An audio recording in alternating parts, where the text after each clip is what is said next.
Founder നിങ്ങളെ പർപ്പസിനെ കുറിച്ചും വാല്യൂസിനെ കുറിച്ചും പറയുകയാണെങ്കിൽ അതൊരു വീഡിയോ ആയിട്ട് ഉൾപ്പെടുത്താം എന്നുള്ള ടാസ്കിന് ഇന്നൊരു യെസ് കിട്ടി. ഞാൻ മഞ്ചേരിക്കാണ് പോയത് കേട്ടോ. തുറക്കൽ മിസിരി എന്ന് പറഞ്ഞ സ്ഥലത്ത് ഒരു ലോണ്ടറിൻ്റെ ഷോപ്പ് ഉണ്ടായിരുന്നു. അവിടെ പോയപ്പോൾ ഓണർ ഉണ്ടായിരുന്നു. അവരോട് സത്യസന്ധമായി കാര്യങ്ങൾ അവതരിപ്പിച്ചു. അവർക്ക് വീഡിയോയും കാര്യങ്ങളൊക്കെ കാണിച്ചു കൊടുത്തപ്പോൾ അവർ ഓക്കെ ആണെന്ന് പറഞ്ഞു. 1 മണിക്കൂറിൽ കൂടുതലെല്ലാം സംസാരിച്ചിട്ടുണ്ടാവും. എന്തിന് ഒരു കസ്റ്റമർ നിങ്ങളെടുത്തുനിന്ന് സർവീസ് എടുക്കണം? നമ്മൾ 100% 100% വിശ്വസ്ത കൊടുക്കുന്നുണ്ട്. ഓരോ ഡ്രസ്സിന് ഓരോ ഏറ്റവും നല്ല ഡ്രസ്സായിരിക്കും ഓല് കൊണ്ടുവരാം.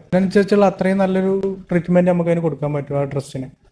പിന്നെ 100% ട്രാൻസ്പെറൻസി ആണ് നമ്മൾ ചെയ്യുന്നത്. അവർക്ക് കയറി നോക്കാം, എത്രയോ ആളുകൾ നോക്കാറുണ്ട്, നമ്മളെ കസ്റ്റമേഴ്സ് കയറി നോക്കാറുണ്ട്. നിങ്ങൾ പറയുന്ന എന്തെങ്കിലും വാക്ക് പാലിക്കാൻ പറ്റാതെ അല്ലെങ്കിൽ എന്തെങ്കിലും ഒരു മിസ്റ്റേക്ക് നിങ്ങളെടുത്ത് വരികയാണെങ്കിൽ നിങ്ങൾ എങ്ങനെയാണ് ട്രീറ്റ് ചെയ്യുക? ഇൻ കേസ് നമ്മളെ ഭാഗത്ത് നിന്ന് എന്തെങ്കിലും പോരായ്മകൾ അല്ലെങ്കിൽ മിസ്റ്റേക്ക് കാര്യങ്ങളൊക്കെ വരികയാണെങ്കിൽ അതിന് വേണ്ട സൊല്യൂഷൻസ് നമ്മൾ ചെയ്യും. എന്താണ് ചെയ്തു കൊടുക്കാൻ പറ്റുന്ന കാര്യങ്ങൾ നമ്മൾ ചെയ്തു കൊടുക്കും. ഈ സ്ഥാപനത്തിൽ ഒരു റിസപ്ഷനിസ്റ്റിന് വേക്കൻസി ഉണ്ട്. മഞ്ചേരിയിലേക്ക് ഡെയിലി വന്ന് പോകാൻ കഴിയുന്ന മെച്യൂരിറ്റി ഉള്ള ബേസിക് കമ്പ്യൂട്ടർ നോളജും അറിയുന്ന ഒരാളാണെങ്കിൽ നിങ്ങൾക്ക് അപ്ലൈ ചെയ്യാം.